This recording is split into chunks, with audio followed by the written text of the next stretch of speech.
Terima kasih Anda masih bersama kami di Political Show dan kita akan lanjutkan diskusi kita pada malam hari ini. Tapi saya akan tunjukkan dulu ya, kita sudah merangkum beberapa data soal anggota DPR periode sebelumnya yang tersangkut kasus korupsi dan produk undang-undang bermasalah. Saya akan tunjukkan di layar, kita lihat bersama. Ada berapa anggota DPR yang terjerat kasus korupsi? Ini periode 2009-2014 itu ada 10 anggota DPR RI menjadi tersangka korupsi. Ini di KPK ya. Kemudian periode 2014-2019 ini paling banyak, ada 23 anggota DPR RI yang menjadi tersangka korupsi. Kemudian periode 2019-2024 sebanyak 4 anggota DPR RI menjadi tersangka korupsi. Nah, kemudian ada selanjutnya. Nah, undang-undang kontroversial DPR RI 2019-2024 ada undang-undang Minerba, kemudian ada undang-undang Cipta Kerja Omnibus Law, ini memicu beberapa demonstrasi besar-besaran ya dari kalangan buruh. Kemudian ada undang-undang Ibu Kota Negara juga dalam waktu 2 minggu disahkan. Dan ada revisi undang-undang Pilkada kemarin terakhir memantik kerusuhan peringatan darurat di mana-mana. Jadi ini adalah produk legislasi yang dibuat oleh anggota DPR RI, para wakil rakyat. Yang dalam tanda kutip tidak mendengarkan suara rakyat tapi mendengarkan suara elit katanya ya. Saya akan tanya satu-satu Mas Once terlebih dahulu. Mas Once, banyak anggota DPR yang terjerat kasus korupsi. Karena setelah ada di kursi anggota dewan, banyak godaan, kemudian terjerat kasus korupsi. Ini bagaimana kemudian Anda nanti berani memberikan komitmen bahwa Anda tidak akan tergoda, Anda tidak akan terjerat dalam lingkaran kasus korupsi itu. Apalagi ada tuntutan pasti dari partai kan untuk memberikan setoran. Oh ya, saya bahkan sampai sekarang nggak tahu berapa pendapatan DPR, saya nggak pernah Masa hitung. nggak tahu? Betul, kemarin ada pemantapan nilai-nilai itu, langsung kita pada semua fokus. Oke, karena dikasih tahu itu gajinya ya. Tapi ya saya mengamati lah, tapi ya terus terang apa ya, saya merasa cukup aja. Buat saya pegang satu prinsip ya dalam hidup saya. Kalau nggak salah nih dari Albert Einstein, segala sesuatu harus sederhana, tapi tidak lebih sederhana daripada semestinya. Buat saya pikir itu prinsip yang baik dan saya nggak merasa perlu untuk menambah apa-apa.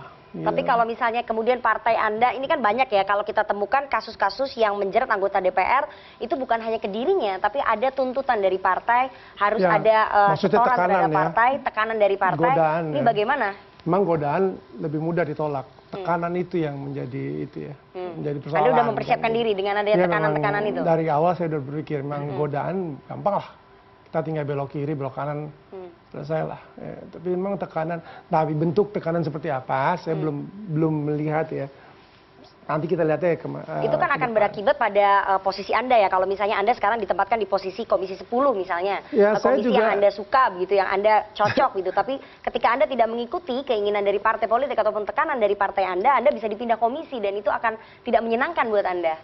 Ya, buat saya oke-oke aja. Saya sejak awal juga selalu berpikir, dalam hidup saya berpikir begini, saya tuh nggak pernah berkarir. Saya hidup saya cuma ada misi-misi aja. Kalau saya main musik, saya punya misi tertentu. Sampai segini, sampai segitu. Pencapaian saya, habis itu saya berhenti. Ya kan? Dalam konteks politik pun begitu. Ya, saya punya misi saya sendiri. Yang kebetulan saya merasa sejauh ini cocok dengan partai di mana saya bergabung, yaitu PDI Perjuangan. Tentu ada batasan ya. Jadi saya suka berpikir bahwa apa yang baik dan lebih baik itu relatif. Tapi apa yang buruk itu seharusnya sama. Gaya ngomongnya udah kayak politisi banget ya Bung Rocky ya. Ini udah politisi banget loh Bang Once baru. Belum dilantik udah politisi banget ya. Ya, jadi berani nggak menolak tekanan partai ini meskipun partai menekan, manggil, karena udah banyak nih cerita yang kita dengar. Harus berani dong. Berani menolak permintaan partai, tekanan partai. Bahkan kalau misalnya Anda nanti diancam di PAW kan bagaimana? Kan tadi sudah jawab pertanyaan saya. Pertanyaannya kan, hidup saya tuh tidak berorientasi ke karir. Hidup saya cuma ada misi-misi saja. Misi yang tergantung saya set berapa tahun, apa pencapaiannya, dan seperti itu saja hidup saya.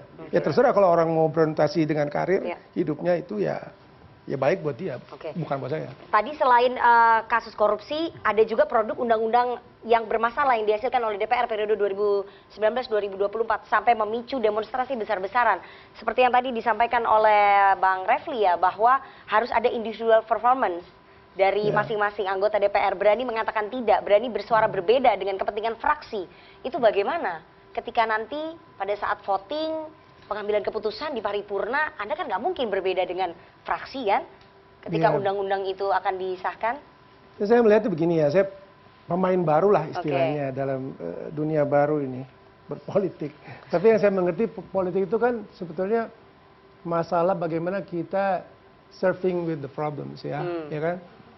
Ada yang masih bisa kita kompromikan, ada yang tidak. Kemudian itu semua harus dilihat dan ada eskalasi di situ sebenarnya. Dalam berpolitik kita kan bereskalasi. Di situ ada tawaran, saya kasih segini, nggak masuk, ya kan? Apalagi ya, naiklah ada eskalasinya, negosiasi gitu ada ya? negosiasi kan? Sampai di satu tahap, emang ini tidak bisa ketemu lagi. Artinya nggak langsung begitu. Komunikasi kan harus dibangun kalau dari awal. Kalau negosiasi biasa dia sama produser, sama jadi udah katam ya, udah biasa gitu ya. Take and give tuh udah biasa. Tapi kalau ini perintah DPP turun ke fraksi kan anggota harus ikut perintah. Jadi gimana meskipun itu melawan suara publik, suara publiknya tidak berkeinginan seperti itu, Mas Once gimana nanti? Ya buat saya pribadi ya memang saya harus bertanggung jawab pada publik. Jadi berani misalnya berbeda suara dengan harus fraksi? Harus seperti itu. Itu pada kenyataannya hari ini kita catat ya, teman-teman mahasiswa nih sekarang tanggal 30 September, Mas Once Tapi kan prasyaratnya saya udah kasih tahu kan, ada komunikasi yang dijalin bereskalasi. Tapi kalau misalnya sebagai newcomer pasti ikut fraksi dong? Ya dong, kita kan harus banyak belajar dulu nih, lihat keadaan dulu. Kak Anissa ya, umur 23 tahun jadi politisi, politisi seniornya lebih banyak di Partai Gerindra, ya, apalagi sekarang Gerindra presidennya menang, ya, jadi pasti banyak kepentingan pemerintah yang harus diintegrasikan ataupun dijalankan oleh fraksi Partai Gerindra di DPR RI sebagai pendukungnya Presiden terpilih Prabowo Subianto. Jadi gimana melawan itu tadi, melawan hati nurani, melawan suara konstituen, suara publik dalam menghasilkan produk-produk undang-undang bermasalah itu? Jadi ini aku point of view sebagai newcomer ya, sebagai yang generasi muda. Kita ini sebelum pelantikan kemarin itu kita menjalani sebuah proses bernama Diklat DPR RI terpilih di Hambalang. Nah di situ tuh kita diajarkan nilai-nilai partai, ada banyak hal yang diajarkan juga oleh Pak Prabowo seperti prinsip-prinsip dan sebagainya macamnya. Yang aku tangkap, yang bisa aku simpulkan dari pendidikan latihan itu adalah gimana nanti programnya itu kemungkinan besar tidak akan berseberangan dengan rakyat. Oleh karena itu kalau misalnya ditanya berani nggak melawan fraksi kalau misalnya ada program atau kebijakan yang berlawanan dengan rakyat, aku bisa bilang berani, tapi kemungkinan besar tidak akan berseberangan. Itu Anda yang yakin bisa aku simpulkan. Kebijakan pemerintah tidak akan berseberangan dengan keinginan publik ya, suara kemungkinan publik ya? besar. Itu yang aku bisa simpulkan dari pendidikan latihan, dari prinsip-prinsip serta program-program yang Pak Prabowo Subianto tawarkan. Karena dari Partai Gerindra sendiri yang bisa aku simpulkan dan aku pelajari itu kita ini tidak berseberangan dengan rakyat loh. Kita ini ibarat kata tuh berjalan bersama bergandengan, itu yang bisa aku tangkap. Kalau kita lihat di periode sebelumnya tadi seperti Undang-Undang Cipta Kerja itu keinginan pemerintah yang berbeda dengan suara publik. Makanya memicu demonstrasi, revisi Undang-Undang Pilkada juga begitu.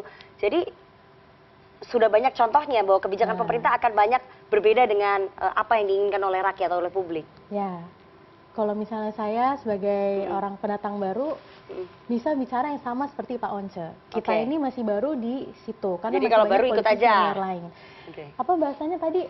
Read the room. We have to read the room. Mungkin kita punya berbeda hati nurani, but if it's for the greater good, if it's somehow for greater good, kita harus bukan harus mengikuti ucapan fraksi sih, karena aku sendiri juga dari nilai-nilai yang diajarkan itu aku ragu kalau misalnya akan berseberangan itu untuk periode ini gitu. Terpilihnya Pak Prabowo Subianto. Tapi sebagai newcomer kalau misalnya kenyataannya berbeda, aku harus mengobservasi harus mapping, harus memiliki strategi apa sih yang harus dilakukan sebagai generasi muda, especially ada semenjak ada banyak sekali politisi senior di Partai Gerindra kan. Tentunya kita juga sebagai yang muda minta arahan, minta bimbingan. Berani ngasih saran ke politisi senior di Gerindra? Harus berani. Harus berani karena kami semua generasi muda di Partai Gerindra itu diberikan wadah untuk memberikan perspektif kami gitu. Kalau berani ya berani memberikan perspektif dari kami generasi muda. Karena kan kita di Gerindra tegak lurus ke Pak Prabowo. Iya, tegak lurus, tapi Tapi kan dalam tegak lurus itu belum berarti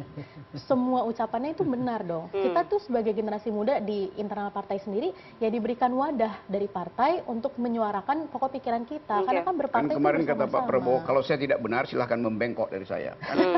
Jadi siap membengkok nggak tuh sesuai omongan Bung Pak Rocky Prabowo dulu? yang bilang sendiri kan. Ya, siap membengkok nggak kalau misalnya Pak Prabowo nggak benar? Tegak lurus satu komando. Oh, tegak lurus satu Tapi komando. kita lihat dulu. Iya, Jadi gimana? Observe first, we'll see. Oke. Kalau jadi- dari aku ya, we will see. Oke. Kalau menyimpang tinggal Pada kenyataannya ya Mbak Nurul ya, Anda sebagai anggota DPR 3 periode, kalau kita lihat dalam pengambilan keputusan di paripurna, hampir semua anggota DPR itu pasti akan ikut perintah fraksinya. Fraksinya ngomong A, fraksinya ngomong B, karena fraksi adalah kepanjangan tangan dari DPP partai gitu. Nggak mungkin ada anggota DPR yang berani berbeda. Ada yang berbeda akhirnya dipecat, seperti beberapa anggota DPR yang lain ya sebelumnya ya. Nah jadi nanti di periode baru Mbak Nurul ya pasti akan tetap tegak lurus ikut perintah partai dong. Ya, ini kan satu komitmen ya, satu komitmen dan kita sudah membuat satu pilihan. Jadi kalau yang namanya sudah membuat satu pilihan, seperti dalam dunia perkawinan, buat saya harus konsisten, harus memperlihatkan ya loyalitas kita, kesetiaan kita begitu. Dan politik buat saya konsensus begitu, dimana kita jangan melihat satu sisi secara kacamata kuda, tapi mungkin yang di atas sana sudah berpikirnya secara holistik gitu ya. Dan ternyata yang tidak kita pikirkan kadang-kadang juga, oh ternyata undang-undang ini lahir karena begini gitu ya. Yang sebetulnya kita tadinya juga tidak diberitahu tentang backgroundnya gitu. Nah kalau yang untuk mungkin ada perbedaan sedikit ya dengan saya, karena ketika kita membuat undang-undang itu sebetulnya juga sudah sesuai tertib, sudah mengundang akademisi, sudah mengundang para tokoh-tokoh masyarakat ataupun masyarakat untuk menyerap aspirasi publik. Betul itu kan sudah kita dengarkan juga begitu. Itu semua sudah dilakukan gitu. Nah seringkali juga memang secara hati kecil ya ada merasa juga nggak bener gitu. Itu ada juga perasaan seperti itu. Tapi kan nggak bisa ngapa-ngapain kan? Nggak bisa ngapa-ngapain. Ketika hati nurani Anda mengatakan bahwa ini nggak bener, tapi Anda juga nggak bisa ngapa-ngapain karena partai memerintahkan untuk tetap jalan terus. Tapi kita punya satu cara untuk mengatakan bahwa kita katakanlah tidak sepaham ya, tidak sepaham. Jadi ya kita tidak datang, misalnya seperti itu. Itu Golkar selalu datang dalam pengambilan keputusan di paripurna. No. Yang kemarin kan yang terakhir itu cuma 86 orang yang hadir di undang-undang pilkada itu kan. Artinya itu kita sudah harus tahu bahwa di situ juga ada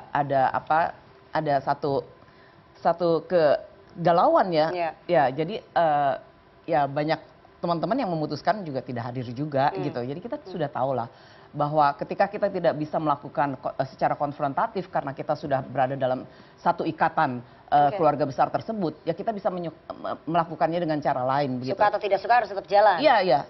Karena itu sudah pilihan gitu ya. Padahal suaranya bukan dari partai loh, dari rakyat loh Mbak Nurul. Iya. Tapi kan ya akhirnya rakyat juga yang akhirnya. Seringkali saya mengatakan begini, bahwa dunia medsos adalah pilar demokrasi kelima. Saya mensyukuri, saya seringkali mengatakan hal itu, mensyukuri dan berterima kasih kepada netizen karena seringkali mewakili hal-hal yang tidak bisa kita sampaikan. Ya, jadi di dalam itu inilah yang sebetulnya seringkali juga ketika pemerintah bangun ataupun aparat hukum bangun karena netizen yang bergerak gitu. Buat saya itu sekarang ini positif sekali buat kita ini gitu. Bung Rocky, Anda melihatnya DPR baru nanti ya akan tetap hanya menjadi petugas partai aja, menjalankan perintah partai dalam pembuatan undang-undang, atau ya mereka bisa berbeda sikap dengan partainya? Oke, itu pertanyaan deskriptif. Saya mau pergi yang normatif ya. Secara normatif, anggota DPR itu disebut sebagai political animal. Binatang politik. Salah, binatang yang berpolitik. Terjemahan dari political animal bukan binatang politik, tapi binatang yang berpolitik. Artinya, di atas kebinatangan ada satu kualitas yang tidak dipunyai oleh binatang, yaitu berpolitik. Apa itu berpolitik? Berpolitik artinya mendistribusikan keadilan. Pada waktu demokrasi dimulai, menyebut anggota DPR sama dengan menyebut orang yang harus mendistribusikan keadilan. The highest profession adalah politisi itu. Kalau profesi saya ahli teknik, saya cuma perlu 2 ilmu nih tentang metal fatigue dan kekuatan konkretnya fondasi itu. Bisa saya bangun gedung ini hanya dengan 2 pengetahuan. Kalau saya seorang dokter, saya cuma butuh 2 ilmu. Satu farmakologi. Ya. Okenya kenapa? Ya nggak apa-apa. Lanjut, oke. Ya, oke lanjut, gimana sih Bang Rocky?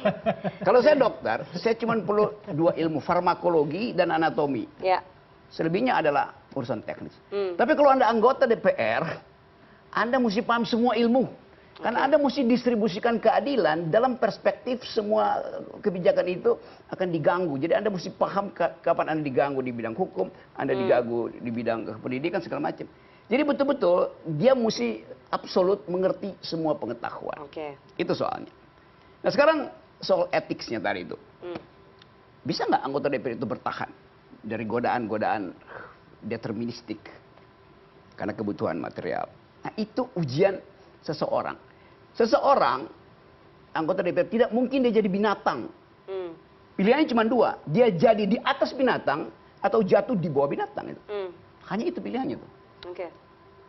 Kalau dia milih jadi di atas binatang, dia akan mendistribusikan keadilan. Kalau dia digagal mendistribusikan keadilan, maka dia jadi di bawah binatang. Binatang kalau udah kenyang, dia nggak akan merampas makanan komunitasnya. Nggak ada. Binatang oke, kenyang, stop.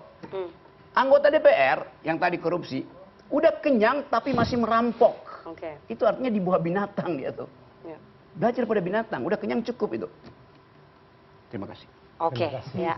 Saya ke Bang Refli ya. Bang Refli, Anda melihat akan sulit nggak bagi anggota DPR baru ini untuk bisa berbeda sikap dengan partainya, terutama dalam pengambilan keputusan undang-undang? Karena kalau kita lihat banyak undang-undang yang goal, ya karena semua fraksinya sepakat gitu, semua anggota DPR-nya sepakat gitu. Jadi gini, kalau Bang Rocky tadi bicara mengenai sesuatu yang filsafati, saya mau bicara tentang hukum tata negaranya. Jadi begini, kita tahu bahwa Indonesia ini kan menganut sistem pemerintahan presidensial. Tetapi presidensial kita berpadu dengan banyak partai politik. Seperti karena itu unsur-unsur parlementernya jadi menonjol juga. Kalau kita bicara presidensial, kan pada dasarnya semua anggota DPR itu pada hakikatnya kan oposisi terhadap pemerintah. Karena dia kan dibuat di situ menjadi pengawas, ya, menjadi fungsi controlling, kemudian fungsi budgeting dan fungsi legislasi. Beda sama parlementer, ada separuh atau lebih yang menjadi pemerintah, kemudian yang minoritas menjadi controllernya. Nah, tetapi persoalannya adalah kita tahu bahwa elemen-elemen parlementer itu kan masuk. Bahkan sekarang ini misalnya Pak Prabowo mengatakan dia tidak menghendaki oposisi, karena oposisi itu dari barat. Dan oposisi itu hanya bikin kacau, messy kan begitu. Sehingga filosofi politik seperti itulah yang saya bayangkan akan dipraktikkan Pak Prabowo. Kalau seandainya dia tidak toleran terhadap perbedaan pendapat, mati kita. Karena dia akan menguasai semua ketua-ketua umum partai politik, dan dalam sebuah sistem yang feodalistik, maka anggota-anggota individual ini tidak bisa apa-apa. Makanya saya katakan, dalam kebuntuan politik seperti ini, feodal, kemudian sistem politik yang masih korup, yang masih tertutup, ditentukan oleh oligarki, jangan-jangan juga cukong politik dan lain sebagainya. Individu-individu inilah yang kemudian harus menjual dirinya dalam tanda kutip, agar menjadi orang yang punya integritas, dan paling tidak, kalau dia harus bernegosiasi, maka ada garis yang bisa ditoleransi. Tapi kalau melewati garis demarkasi itu, maka pilihan etis dia adalah tabrak atau mundur. Berani nggak tapi mereka melakukan itu? Pada kenyataannya sih periode kemarin, periode kemarin kan semuanya ikut aja, ikut alur saja. Saya tidak tahu ya, tetapi tidak mudah ya untuk mengatakan misalnya memilih sesuatu yang tidak populer. Orang seperti saya dan Rocky ini kan sudah memilih. Yaitu memilih untuk terus berdiri di luar pemerintahan. Nah, sebagai pengkritik, karena lahan pekerjaan kami ini akan luas kalau semua partai politik itu menjadi bagian dari pemerintahan Prabowo. Sebentar lagi kan PDIP akan masuk juga. Begitu. Kita tanya bagaimana suara pemilih muda, suara mahasiswa dan harapan mereka terhadap anggota DPR ini. Tapi kita harus jeda terlebih dahulu. Jangan kemana-mana, tetap bersama kami di Political Show.